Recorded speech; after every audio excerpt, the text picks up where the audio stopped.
Rosh Hashanah commence tout le mois de Tishri, une fête magnifique, mais c'est aussi le jour du jugement. Comment Hachem juge le peuple juif? Imaginez-vous, quelqu'un qui a grandi dans une famille de religieux orthodoxes et une autre qui a grandi dans une famille de personnes assimilées. Et les deux ont fait la même chose, la même erreur. Ils ne peuvent pas être jugés de la même façon, puisqu'ils n'ont pas reçu la même éducation, ils n'ont pas les mêmes pulsions, etc., etc. Donc on se dit, ça doit être compliqué pour Hachem de juger chacun.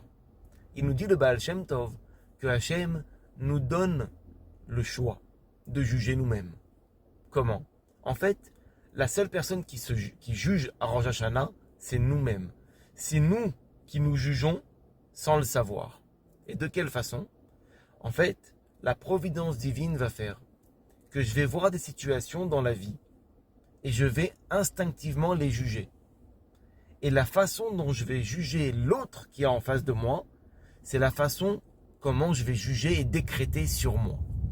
Quand je vois une personne qui fait une avéra ou qui fait une erreur et que je me dis, allez, on va essayer de la juger positivement et je trouve des circonstances atténuantes à cette personne, eh ben, j'ai tranché sur moi la loi, la halacha, le din.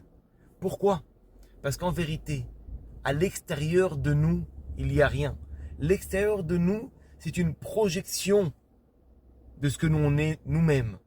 Donc quand dans la vie, on vit de façon aigrie, triste, contrariée, où on voit le mal, c'est ce qu'on va voir à l'extérieur.